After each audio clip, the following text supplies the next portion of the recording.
Bom dia, sexto ano. Vamos então começar o capítulo 2 da unidade 6, que vai falar sobre arte, cultura e o pensamento na Grécia Antiga. Eu tenho aqui os dois slides com os conceitos a serem assimilados e vamos dar início aí, então. Como nós estamos vendo, a cultura grega antiga ela foi de extrema importância para a evolução, para o surgimento de diversas áreas do conhecimento. Surgimento não, evolução, crescimento de diversas áreas do conhecimento. Entre elas, as ciências, com o Hipparco de Nicéia, que viveu entre 190 e 120 a.C., que já calculou a duração do ano solar em 365 dias, 5 horas, 55 minutos e 12 segundos. A imprecisão no cálculo de Hipparco de Nicéia foi de apenas 6 minutos e 26 segundos, de acordo com os cálculos atuais. Olha que loucura isso!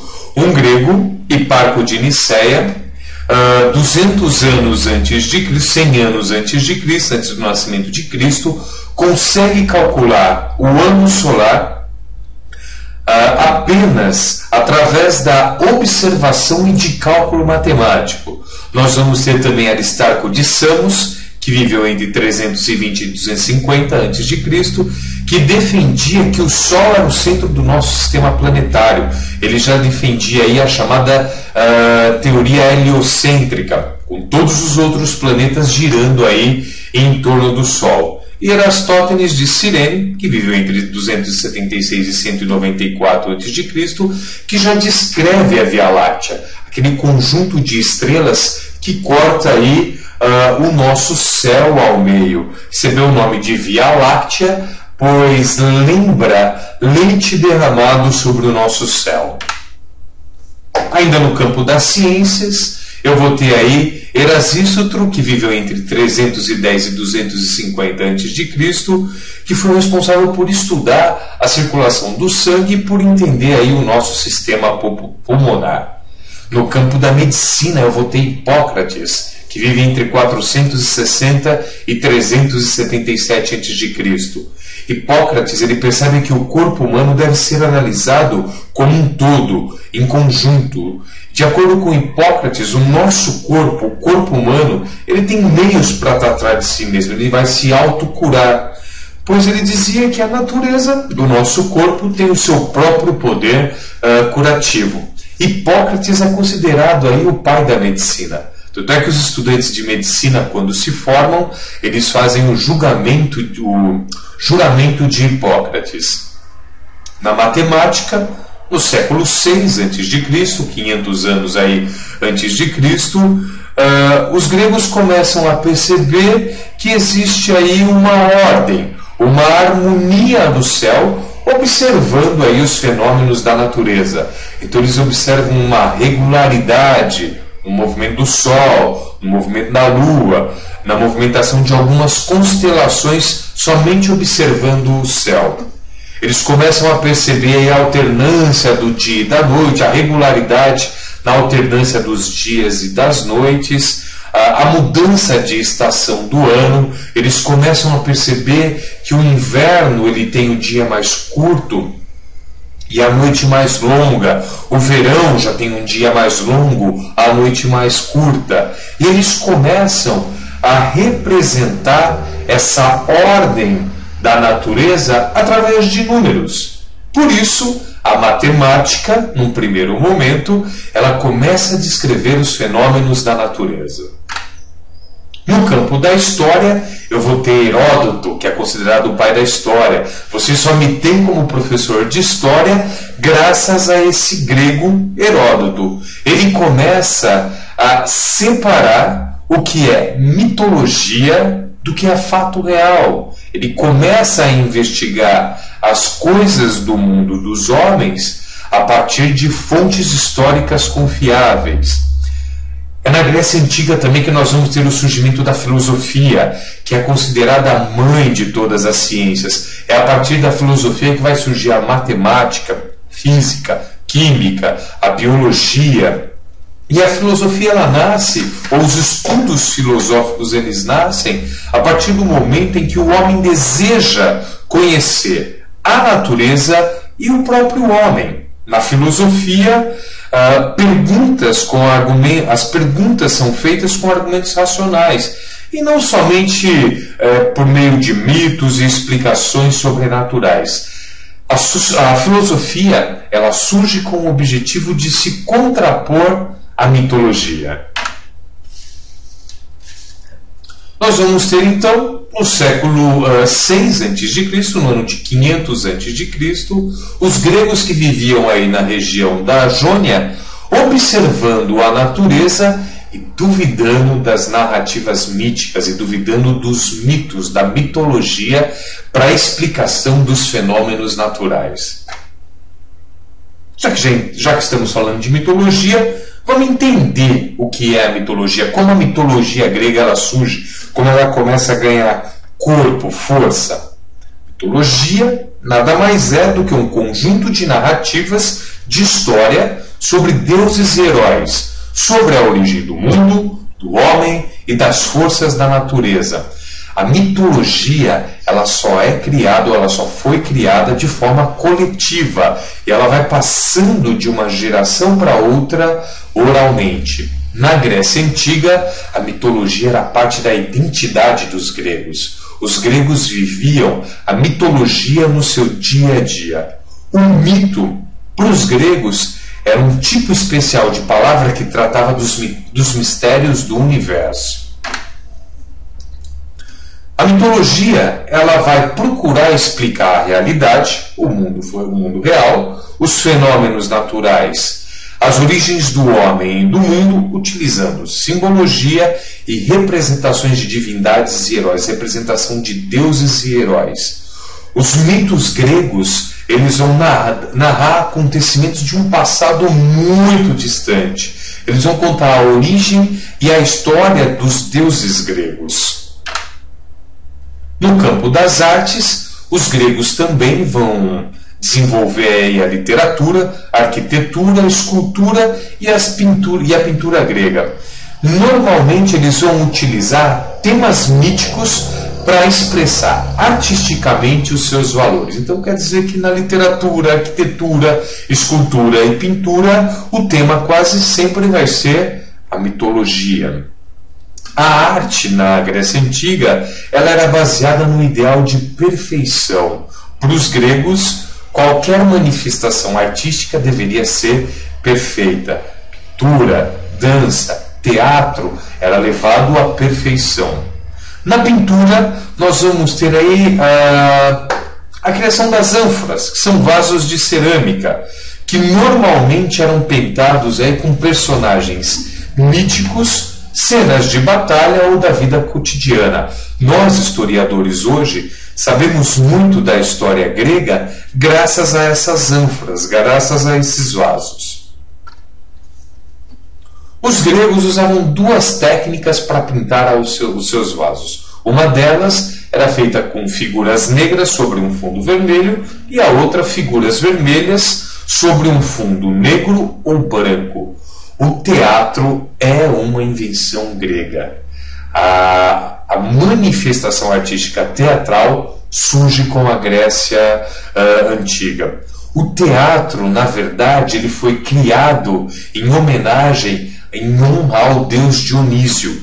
E era uma forma de corrigir todos os defeitos do ser humano e purificá-lo. Os gregos usavam o teatro para a correção dos defeitos da sociedade. Na Grécia Antiga, os atores só podiam ser homens, que usavam máscaras nas peças para representar aí inúmeros diferentes papéis. Essas máscaras normalmente elas eram feitas de couro. O couro ele era molhado, encharcado, colocado aí sobre o rosto do ator. Esse couro, a partir do momento em que ele ia secando, ele ia tomando a forma aí do rosto desse ator. Na Grécia Antiga, as mulheres não podiam atuar, não podiam ser atrizes. Existiam basicamente dois gêneros teatrais: tragédia e comédia. A tragédia, ela provocava aí pavor e pena no espectador, e a tragédia grega tinha um objetivo, que era corrigir os defeitos dos cidadãos e tornar o cidadão mais justo e correto. A comédia já tinha um outro objetivo, que era provocar o riso. Mas esse riso, ele era provocado a partir do momento em que os atores, eles criticavam os costumes da sociedade que eram considerados negativos. Não é muito diferente do teatro hoje. No campo das esculturas, as esculturas gregas, elas foram esculpidas com o objetivo de decorar o interior das casas e dos edifícios e templos religiosos, representavam normalmente deuses, ou as estátuas, as esculturas, elas remetiam à comemoração de vitórias militares, personagens importantes da política, da ciência, da literatura, da filosofia. Nós vamos encontrar inúmeras esculturas gregas de Platão, Aristóteles, inúmeros intelectuais gregos que foram homenageados com a confecção das suas esculturas. No período helenístico, as esculturas também representavam as condições humanas e as emoções: infância, velhice, dor, ira, violência.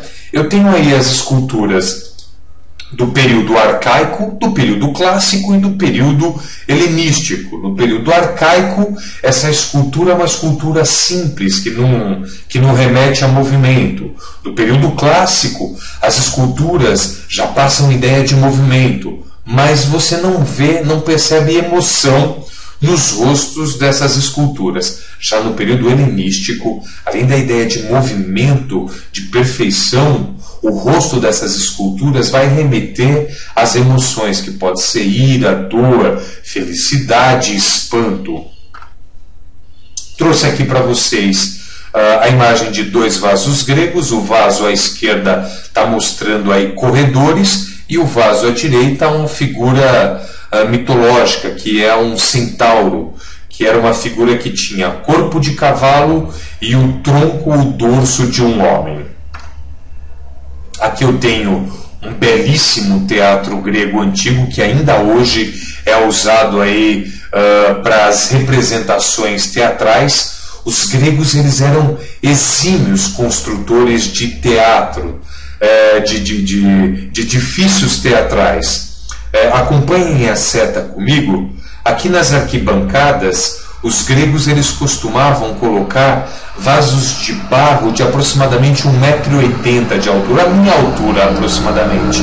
Esses vasos de barro com água. Isso fazia com que a voz dos atores, elas se chocassem com esses vasos de barro e se espalhassem por toda a arquibancada. Esses vasos de barro funcionavam como grandes caixas de som.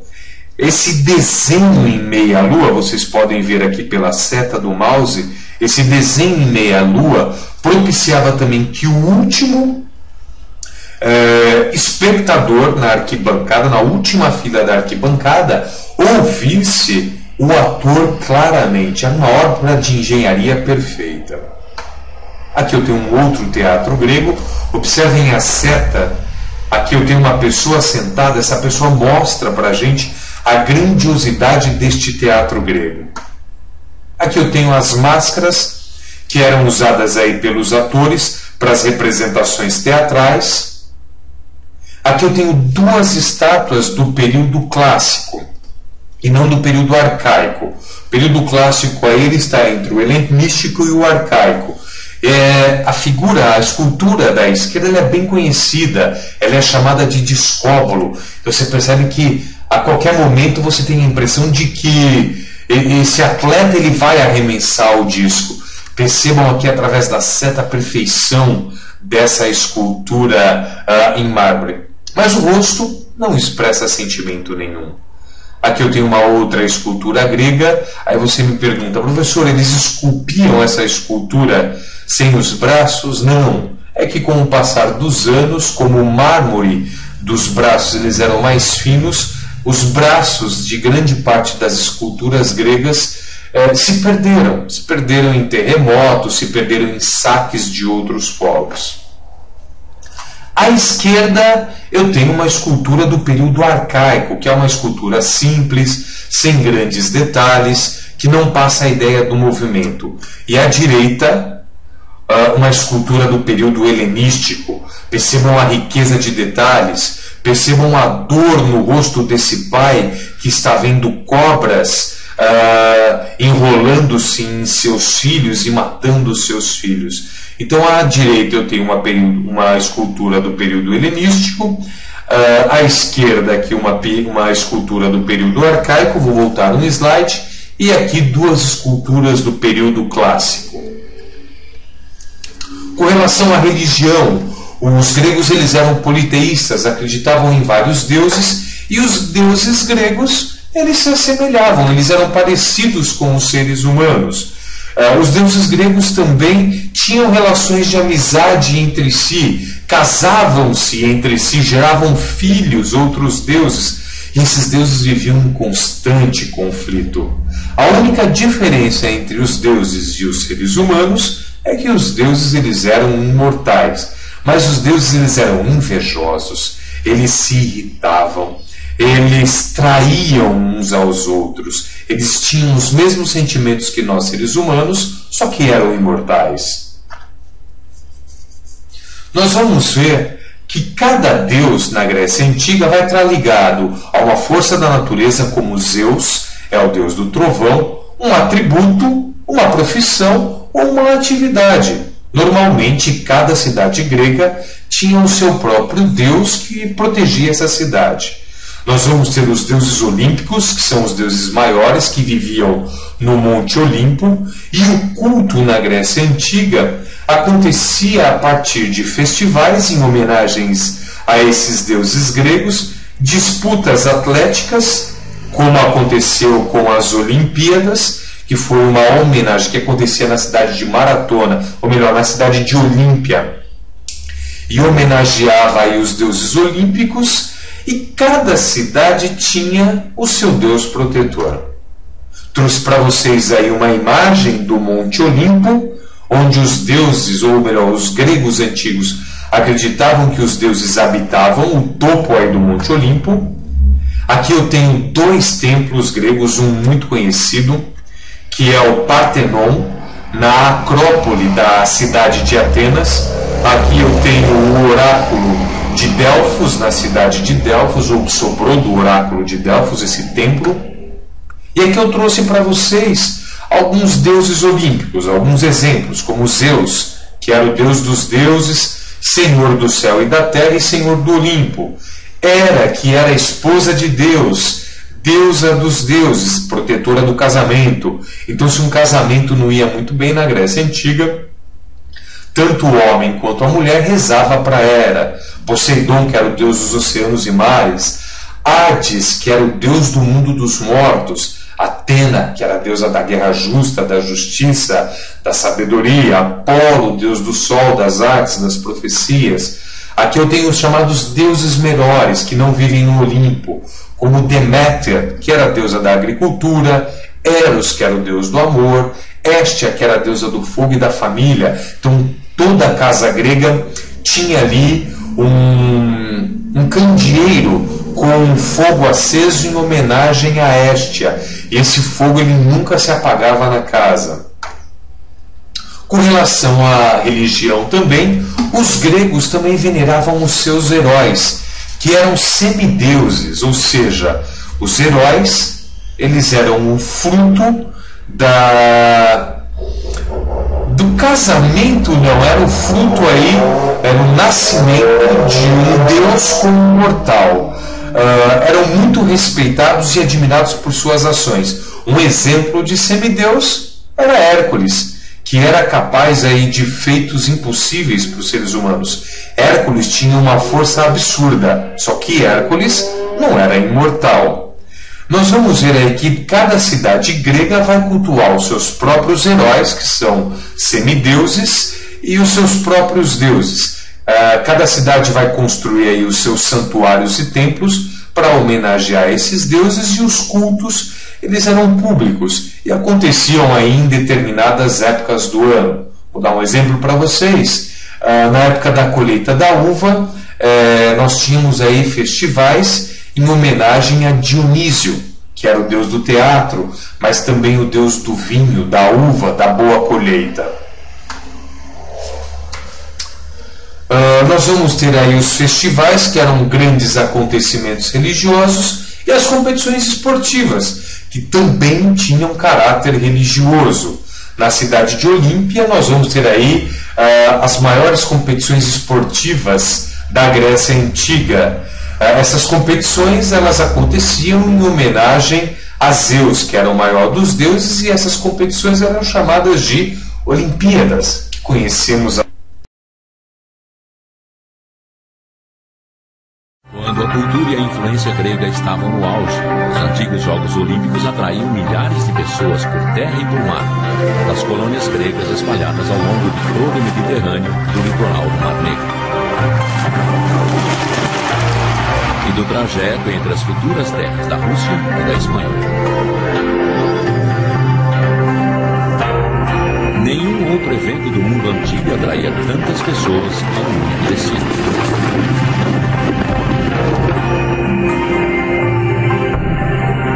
Os aristocratas vinham a cavalo ou em bigas, os pobres vinham montados em burros, a pé ou em carroças, além dos vendedores de alimentos e mercadores cheios de suprimentos. Todos viajavam no calor do verão em direção ao Olímpia, local permanente dos jogos num ponto remoto do Peloponeso, naquela época, longe de qualquer cidade importante.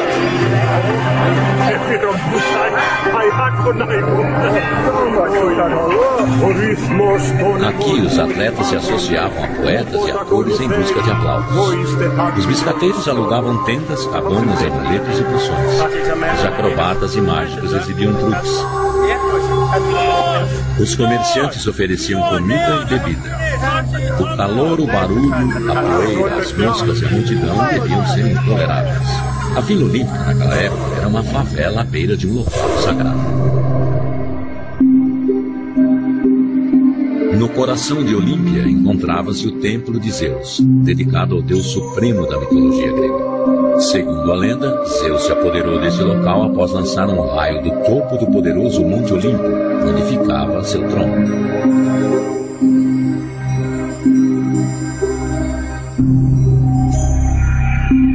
Uma estátua colossal do deus feita de marfim e ouro dominava o templo dedicado ao seu nome. Uma das 7 maravilhas do mundo antigo. Os dias em Olímpia eram cheios de atletas e espectadores que levantavam cedo. Todo o evento durava apenas 5 dias e metade desse tempo era gasto em sacrifícios e veneração. Todas as competições ocorriam no tempo que sobrava. Esta é a pista de corrida de Olímpia, o mais antigo estádio esportivo que ainda resta no mundo. Quando os jogos estavam no auge, 40 mil pessoas se acomodavam aqui. Não havia assentos, apenas o terreno natural. E embora fosse a época mais quente do ano, na Grécia não era usado nenhum tipo de cobertura.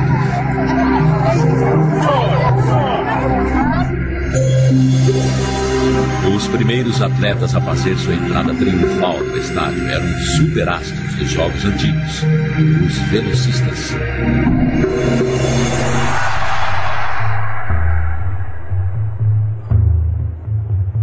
Os jogos recebiam o nome do vencedor desta corrida. Não eram as Olimpíadas de Sydney, de Atlanta ou de Barcelona, mas as suas Olimpíadas, se você tirasse o primeiro lugar.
primeiras Olimpíadas, em 776 a.C., esta corrida era o único evento dos Jogos. Após 60 anos, foram acrescentadas outras 2 corridas, uma com o dobro da extensão do estádio e outra 24 vezes essa extensão. Aqui não havia circuito como na pista moderna. Para as distâncias mais longas, os corredores precisavam circundar obstáculos dos 2 lados, largos o suficiente para impedir que alguém os agarrasse ao fazer a curva. Mas era uma manobra perigosa, com acidentes e armadilhas ocultas na poeira que estava sempre presente.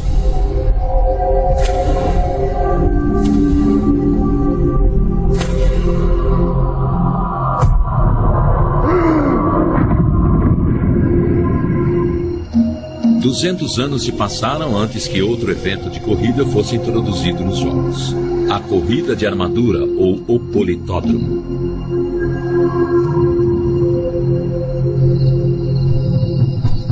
Os primeiros eventos de campo foram introduzidos como elementos do pentágono.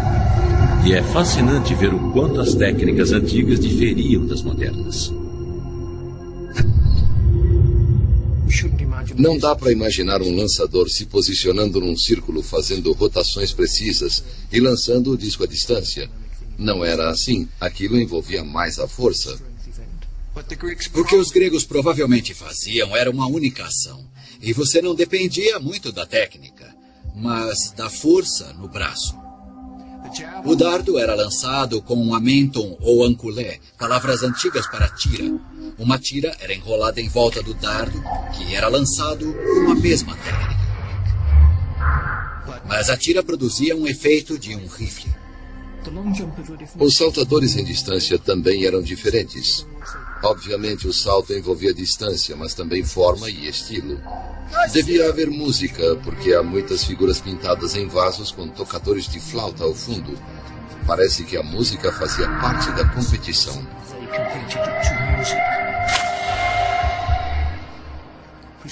É difícil dizer qual era a função da música e se precisavam estar sincronizados com ela. O mais notável nisto tudo, e que fascina as pessoas de hoje, é que eles levavam pesos ao saltar. Uma espécie de halteres de pedra ou metal, um em cada mão, que eram usados durante a corrida. Você os alternava, balançando os braços, e ao saltar, levava aquele peso extra. Pela lógica, não deveria funcionar, mas ao chegar no auge do salto, ele punha os braços para trás e os soltava.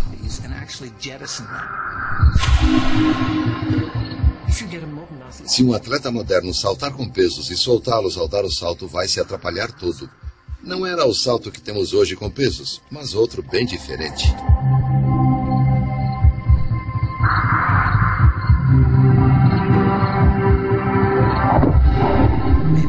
Você não vai conseguir aqueles recordes da antiguidade. Há um suposto salto de 16 metros que fez algumas pessoas concluírem que havia saltos múltiplos, mas é um exagero. Algo que faz parte do esporte. Sempre inventamos histórias. E não existiam placares eletrônicos, cronômetros, calculadoras, nada para manter a multidão interessada e entretida. E tudo corria bem, enquanto hoje seria impossível fazer isso numa escola. A luta foi o quarto elemento no antigo pentágono.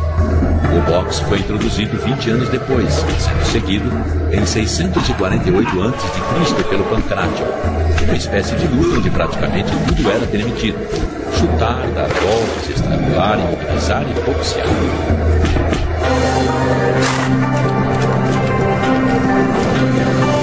Mas a adição mais espetacular dessa era foi a corrida de bigas, que passou a ocupar a posição de honra abrindo os jogos.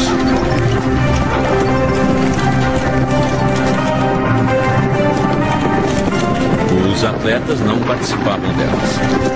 Os condutores das bigas em geral eram os escravos dos ricos aristocratas, que tinham condições de bancar o custo enorme de enviar e transportar os cavalos naquela época. Com o passar dos séculos, os antigos jogos evoluíram de um simples evento local, com apenas uma corrida a pé, ao festival mais prestigiado do mundo antigo. Olímpia precisou de 900 anos para alcançar toda a sua glória, um complexo magnífico de templos, ginásios, pistas de corridas e oficinas que abrangiam 24 hectares. E foi preciso o colapso de um império, invasões bárbaras e um edital cristão proibindo o uso de estruturas pagãs para derrubar os muros. Para reforçar a mensagem, uma igreja foi construída no meio da oficina de Fídias, onde a imponente estátua de Zeus havia sido criada. Um século depois, todo o local foi destruído por um terremoto e uma inundação que enterrou as ruínas no lodo. Olímpia ficou completamente escondida durante 1.200 anos. Até hoje.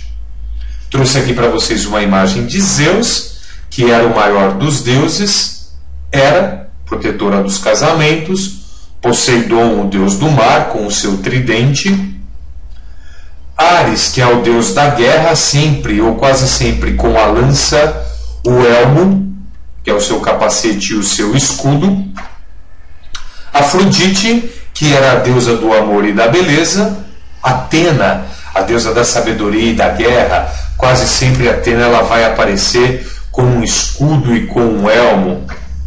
Apolo, o deus do sol, o deus da verdade. Com relação aos templos gregos, olha que interessante isso. Eles eram feitos de pedras superpostas e encaixadas. Não havia um cimento que unia essas pedras. Os gregos antigos tinham um conhecimento matemático muito grande. Então eles esculpiam as pedras para se encaixarem perfeitamente e para se sustentarem. Alguns templos eles eram revestidos, tinham um revestimento de mármore branco que tornava esses templos maravilhosos, e as construções elas eram harmônicas. As proporções elas eram calculadas de forma precisa. Nós vamos ver aí que os templos eles foram construídos porque surgiu a necessidade de se proteger as estátuas dos deuses contra a chuva, o vento e o sol. Então os templos gregos eles vão receber as estátuas dos deuses gregos. Terminamos aqui esse capítulo 2 da unidade 6. Queridos alunos do 6º ano, estudem e estudem.